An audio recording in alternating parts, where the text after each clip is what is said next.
नमस्कार दोस्तों, स्वागत है आपका हमारे चैनल पर। दोस्तों, क्या आपने कभी सुना है किसी शहर का बर्थडे मनाया जाता है? जी हाँ, जब हम आपको लेकर चलेंगे दुनिया के सबसे प्राचीन और पवित्र नगर काशी यानी वाराणसी में, जहाँ आधी रात को ही ऐसी रहस्यमय पूजा जिसमें शामिल होने के लिए दुनिया भर से अघोरी और तंत्र साधक पहुंचे। मौका था काशी के जन्मदिन यानी काशी उत्पत्ति दिवस का। अघोर परंपरा के इस खास अवसर को अघोरी अपने अनोखे तरीके से मनाते हैं।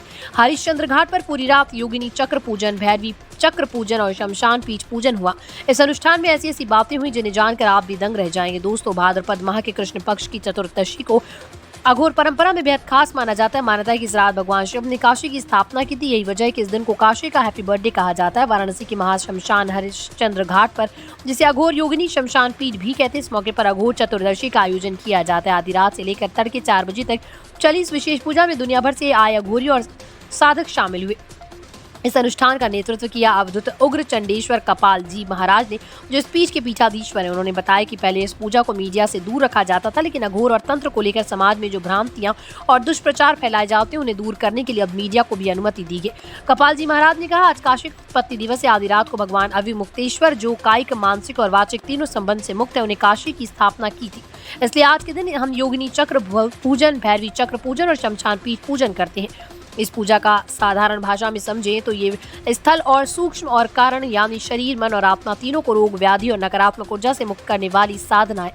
इसे मोक्ष प्रदान करने वाले अनुष्ठान भी कहा जाता है। इसमें तंत्र और मंत्र दोनों का समावेश होता है, हालांकि अघोर परंपरा में दोनों को अलग अलग नहीं माना जाता। अब सवाल उठता है कि अघोर और तंत्र का एक ही है? इस पर कपाली जी महाराज का जवाब बेहद गूढ़ लेकिन सरल था। उन्होंने कहा, तंत्र एक व्यवस्था है जबकि अघोर एक अव्यवस्था है।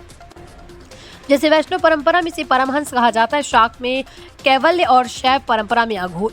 इस विशेष अनुष्ठान में शामिल हुए आदित्य आनंद, जो अघोर परंपरा के साधक, उन्होंने भी इसकी महत्ता पर प्रकाश डाला। उन्होंने बताया कि इस दिन न केवल काशी की उत्पत्ति हुई थी, बल्कि ये दिन और भी कई कारणों से महत्वपूर्ण है। इसी दिन महान अघोराचार्य बाबा कीनाराम जी का जन्म दिवस होता है। यही नहीं, इसी रात महान योगी वामदेव जी को महाभगवती का दर्शन हुआ था। इतना ही नहीं, महर्षि वशिष्ठ जी को भी इसी दिन सिद्धियां प्राप्त हुई।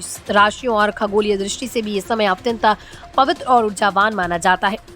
आदित्य आनंद जी ने बताया कि अनुष्ठान वास्तव में तंत्र शस्त्र में वर्णित चक्र शक्ति समूह का पूजन, इसे योगिनी चक्र पूजा भी कहा जाता है। मान्यता है कि भगवान अविमुक्तेश्वर ने अपने 5 मुखों से 5 उपदेश दिया। अघोर, सधो, जात, वामदेव, ईशान और तत्पुरुष, इनमें से दक्षिण मुख से उन्होंने अघोर उपदेश दिया था और यही परंपरा आज भी जीवित है। पूजा के दौरान वैदिक और अगम दोनों ही मंत्रों का उच्चारण हुआ। अघोर परंपरा का कहना है कि सभी मंत्र एक ही ईश्वर से प्राप्त हुआ और उसी को समर्पित है, इसलिए उनमें कोई भेद नहीं। आधी रात से शुरू होकर यह अनुष्ठान ब्रह्मा मुहूर्त तक चला। खास बात यह है कि इस बार इसमें दुनिया भर से आए 101 साधक और अघोरी शामिल हुए। हरिश्चंद्र घाट की वो रात सिर्फ वाराणसी ही नहीं, पूरी दुनिया के लिए आध्यात्मिक ऊर्जा से भरी हुई थी।